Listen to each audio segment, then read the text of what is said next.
Assalamualaikum warahmatullahi wabarakatuh. Hai teman-teman, buat kalian yang bercita-cita menjadi siswa SMA negeri di Jawa Tengah, pasti penasaran banget kan dengan jalur-jalur penerimaan yang ada.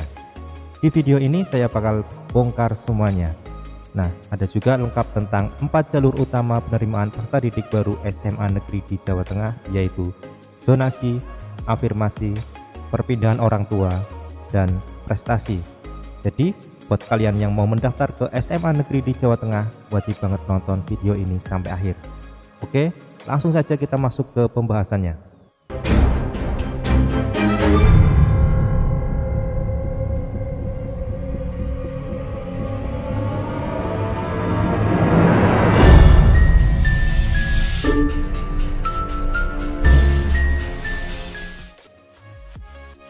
Jalur PPDB SMA negeri di Jawa Tengah.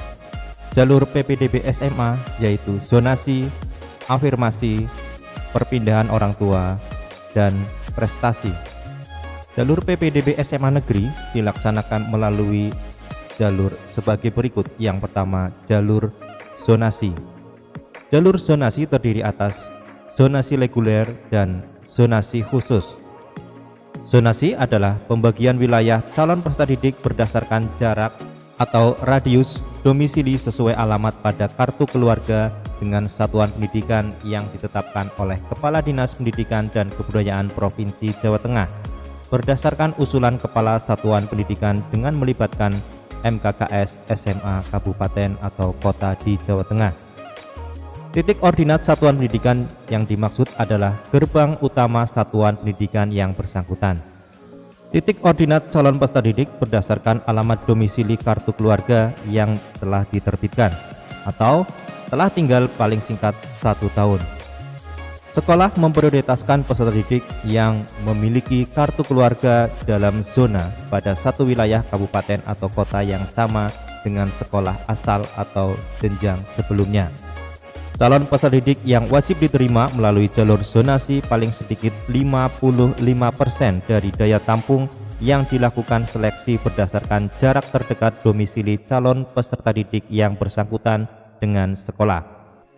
Zonasi khusus diperuntukkan bagi wilayah kecamatan yang telah ditetapkan dalam zonasi reguler, yaitu wilayah kecamatan dalam zonasi reguler yang belum berdiri satuan pendidikan SMA negeri dan atau SMK negeri.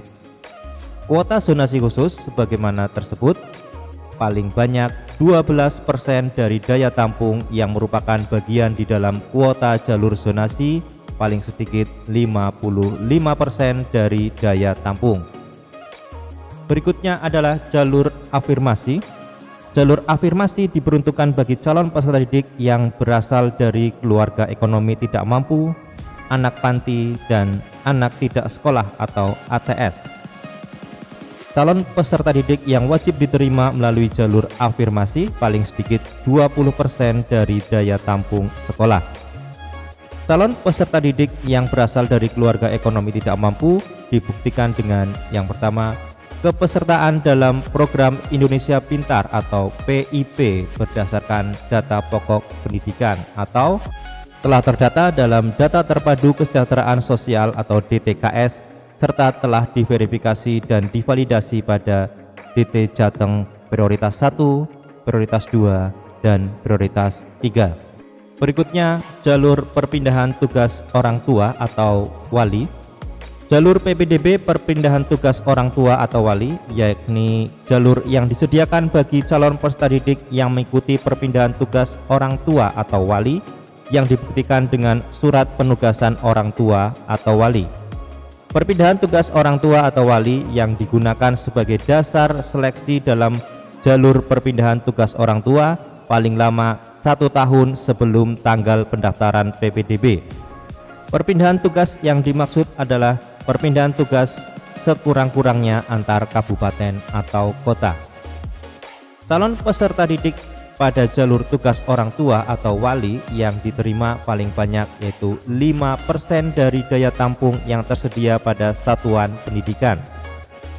Kuota jalur perpindahan tugas orang tua atau wali dapat digunakan untuk anak guru atau tenaga pendidikan yang mendaftar pada satuan pendidikan tempat orang tua atau wali bekerja sebagai guru atau tenaga kependidikan, dan anak guru atau tenaga kependidikan tersebut mendapatkan prioritas langsung diterima.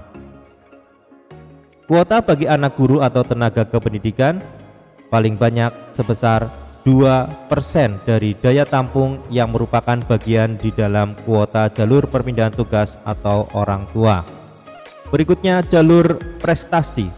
Jalur PPDB prestasi adalah jalur PPDB yang menggunakan seleksi prestasi calon peserta didik. Calon peserta didik yang masuk melalui jalur prestasi merupakan peserta didik yang berdomisili di dalam dan di luar wilayah zonasi sekolah yang bersangkutan. Calon peserta didik pada jalur prestasi yang diterima paling banyak 20% dari daya tampung yang tersedia pada satuan pendidikan.